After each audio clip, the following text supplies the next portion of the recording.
Hey, I'm Cauthonluck, a classic WoW speedrunner. Today I'm going to show you how to level a fresh warrior, 1 to 10 in Durotar in just an hour and 35 minutes. I'll be using white and gray gear only to make sure that no matter how bad your RNG is, you can run this path and get a great time. Alright, let's get to it. First things you do is you enable auto loot in your interface. You can set up a heroic strike macro like the one I have highlighted for you right now if you want to. It'll start your attack even if you're out of rage. And then you drag your racial ability, Blood Fury, onto your bar. At this point, we're heading directly over to the Sarkoth quest, and we're killing mobs as we go. That'll be a common trend of this video. Anytime you're traveling, you better be killing mobs, or you're doing it wrong. Go ahead and just kite them over the direction you want to go. We pick up this quest right here. It is a level 4 quest, but this mob is actually surprisingly easy. We can do it at level 1 just fine. I'm going to show you a little trick for doing that. We're pulling a mob over towards Sarkoth, and what I'm doing now is I'm banking up as much rage as possible, so that when we get to Sarkoth, we can just pop Blood Fury and spam Heroic Strike nonstop. Even though we're level 1 and not full health, this is a pretty easy kill, and this quest gives a lot of experience right off the bat. In fact, the whole reason we're going up here to do this quest, we're only doing 2 quests right away, and then we're heading back to heading back to town at level 3, 5 minutes into the run. And the entire point of that is that there is a quest called Lazy Peons that is a huge bottleneck if a bunch of people are trying to do it at once. So our entire path is based around getting level 3, picking up that quest, and doing it before other people get onto it. So you'll see right now I'm just killing boars to finish up cutting teeth as I'm kiting back towards town. You only need to get about 75% of the way into level 2, and that will get you level 3 once you get back into town and turn in all your quests. Overall, we're showing about 95 minutes of leveling footage here in just over 20 minutes, so it's definitely sped up. I'm going to do my best to keep up with my own video here and just do the audio for this all in one take and explain my thought process as I go upon every step. So here we are back in town. We're going to want to turn in everything, grab the rewards, pick up all the follow-up quests. I'm not going to tell you which quest to pick up by name. It's unnecessary. On this entire run, just go ahead and pick up every single quest you see. Right now we're vendoring to clear up some bag space and get some money, and then we're going to head over to the warrior trainer and train Battle Shout. Continue to pick up all these extra quests, and then we'll head over and pick up Lazy Peons right up here. You can't get this quest to level 3 like we mentioned, and it's the entire reason we did this whole circuit right now. So at this point, we should have 4 quests. We should have the Cactus Apples, we should have the Scorpion Stingers, we should have Lazy Peons, and we should have Vile Familiars. By far, the most important quests for us to finish are Lazy Peons and Vile Familiars. They are quests that can take a very long time to finish if other people are trying to do them at the same time. And so we're going to get those done as quick as possible. And there's also very, very valuable follow-up quests from those quests, so we don't want to skip them. The other quests, the Cactus Apples and the Scorpions, are not nearly as important. If we have to skip any quests due to overcrowded, skipping the Scorpion quest is totally fine. It doesn't have a follow-up, gives low experience, no good reward. You'll see I finish about half of the Scorpion quest and the Cactus Apple quest as I'm heading up north to the other quests. You definitely don't need to finish those quests right now. In fact, I would recommend only doing about half of them. And even if you do finish them, don't turn those quests in yet. The only quests we want to finish and turn in right now are Lazy Peons and Vile Familiars. So here we are at Vile Familiars. We need to kill 12 of these things, so it doesn't matter if you're grouped. Go ahead and group if there's a bunch of people camping these and the rare spawns, and the spawns are getting a little bit rare. Just group with whoever's in the area. What you can do is, if you run out of Vile Familiars, is also go into the cave, we're right by the cave right now. It's slightly north, and there's a lot more Vile Familiars in that area. So you'll see as soon as I finish the Vile Familiars, we've got the Lazy Peons done, I'm going to hearth immediately back to town. I'm not going to try to finish up the Scorpid Workers or the Cactus Apples. What we're doing right now is we're just turning those 2 in to get the follow-ups as quick as possible. We're training Charge at the Warrior Trainer after selling stuff at the vendor again. And then we're also going to switch briefly to a one-handed axe, as the quest reward one-handed axe we just got is actually higher DPS than our two-handed axe. And then we're going back to the follow-up quests in the cave up north, and as we head back up north, this is the time where we finish off the Scorpid Worker Tails and the Cactus Apple Surprise, because those mobs are going to be in our path anyways as we travel north. Yeah, efficiency. And remember, like I said before, it's very possible that upon a launch, the Scorpions will be heavily camped, and there won't be enough up to finish the quest. Go ahead and just skip the quest if that happens. Don't stand around waiting for Scorpion respawns. It's not worth it. The quests we do want to finish for sure are up in this cave up north where we're headed right now. As usual, we're just killing everything that's in our way, using charge to travel quickly. The reason I told you not to turn in the Scorpion quest and the Cactus Apple quest is that I actually want to be level 4 for this part as we're killing all these mobs in the cave. You're going to get about 30% more experience than if you're level 5. And so I save all of these quests and just turn them in at once we're done here in the cave. We get the medallion. Feel free to group up with anyone else who's doing that quest. We get the pickaxe there. We have 4 quests done now, and I'm going to use this trick, which is to hit the stuck command in the help option to kill myself and res back in town. They may fix that for retail, they may not. If they do fix it, you can easily just kill yourself in the cave by running into mobs as well. I just wanted to show you that trick as an option. So now we're turning in every quest and we're leaving the starting area. We're leaving the Valley of Trials as quick as possible. You'll see we're partway into level 5. It's a safe bet that you're about, 5.5 or so when you leave the starting area. You definitely do not need to get 6 before leaving. We're going to pick up this quest and then we're going to head down towards Sen'jin village. Now, our highest priority at this point in time is to kill all of these Scorpions in our way between here and Sen'jin village, not only for the experience, but our next goal is to buy a vendor axe from Sen'jin village that costs almost 5 silver. And these Scorpions have a very valuable trash drop called the Dry Scorpid Eye, and it vendors for 95 copper. So we're killing as many of these as possible until I have enough stuff to vendor, plus my money from earlier. We get enough money to buy this large axe here. You'll see it costs almost 5 silver, and now we are an absolute monster. So at this point in time, we're pretty much at our power spike. Over the next couple levels with this brand new axe, we're a lot stronger than the mobs we're fighting. And so we're going to be wanting to do a lot of killing for experience between on level 6 and 7. And then we're going to want to do a lot of questing for experience between levels 8 and 10 when we're not as strong. So we pick up every single quest in Sen'jin village, and right now I'm heading down towards the beach. The reason I'm doing this is the Solvent Spirit quest, where you have to get a bunch of Crawler Mucus and Makara Eyes, is another very common bottleneck quest. As everybody gets to level 6, starts going to this village, a lot of people try to do this quest at once. And so what we're doing now is we're not actually trying to finish this quest. We're not going to finish any of the Sen'jin quests here until level 8. But we're trying to get a lot of the mucus drops. You'll see I kill crabs there for a few minutes, and I end up getting 6 mucus. And that just makes it easier for us to finish the quest later on without having to wait on crab respawns, etc., because there will be a lot of people trying to finish that quest later.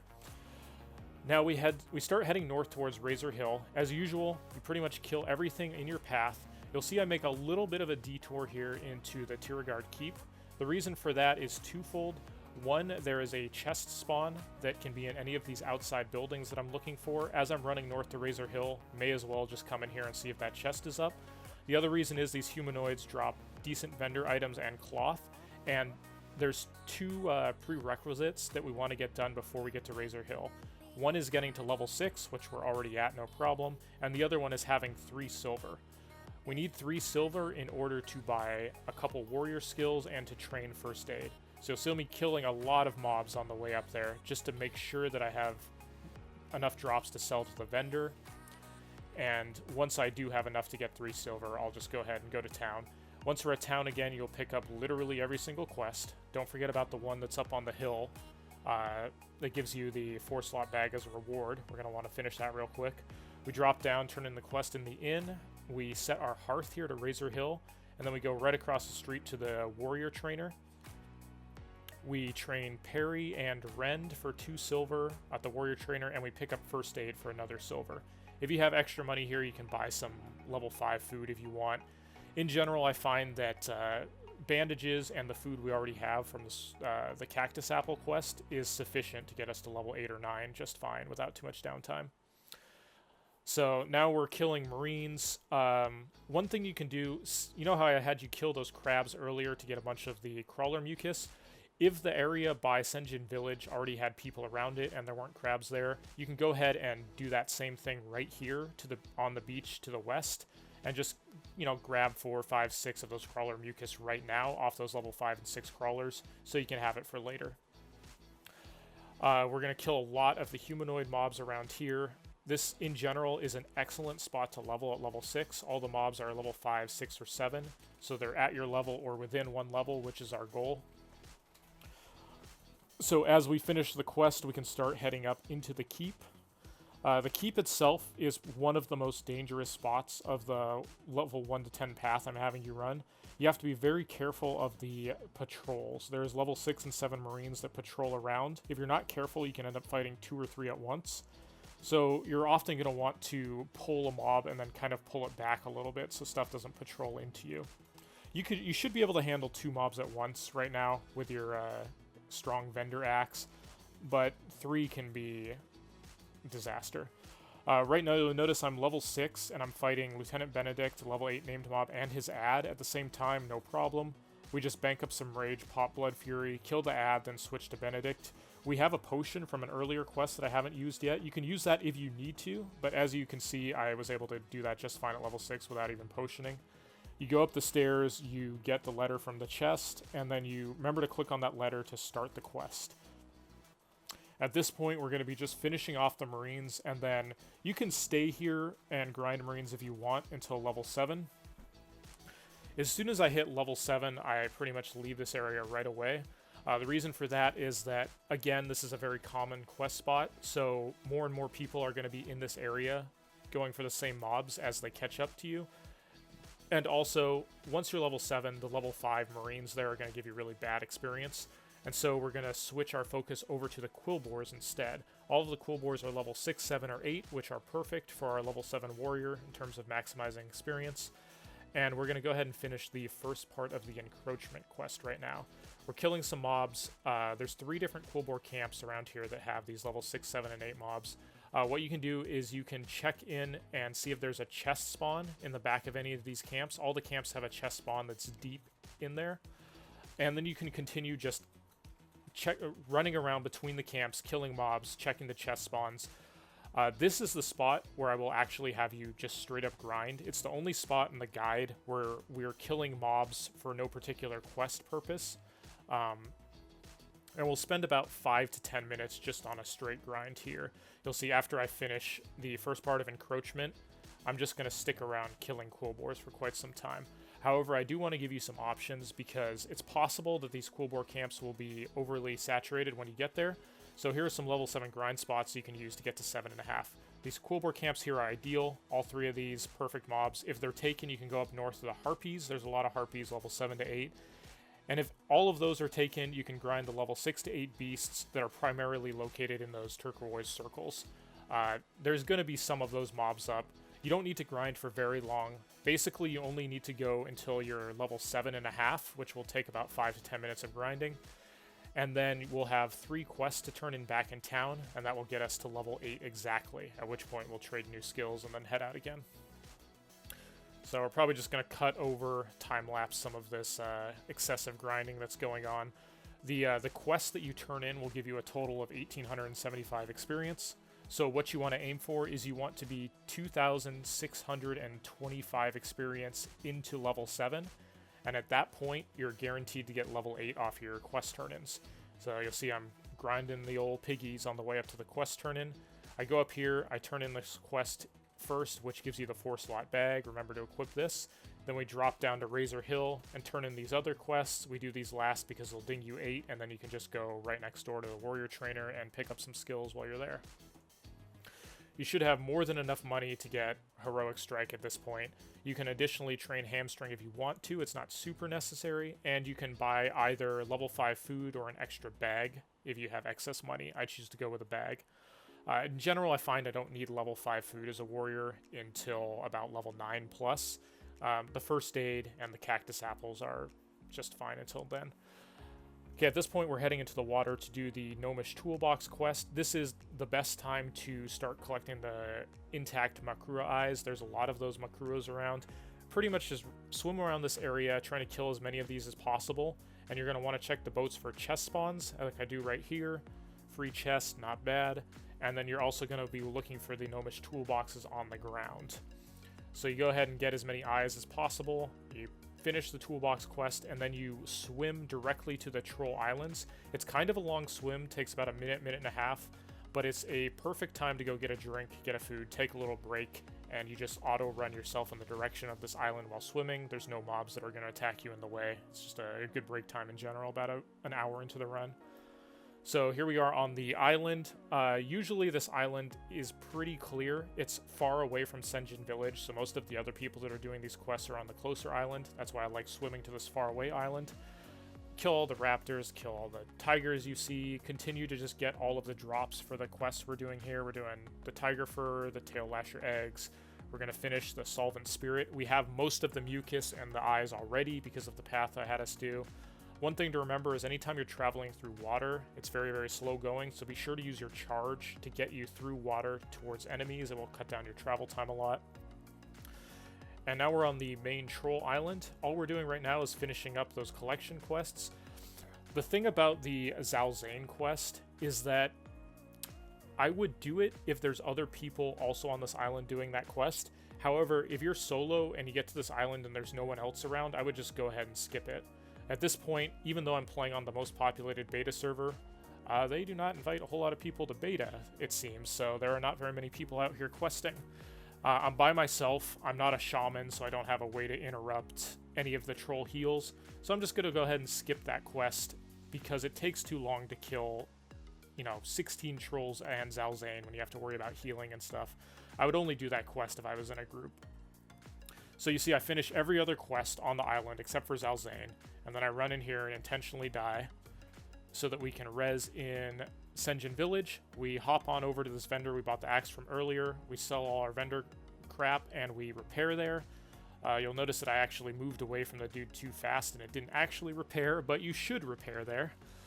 And now we start heading over to the Centaur quest on the side. One other thing you'll notice is that I did not turn in any of the quests I just finished at Sen'jin village.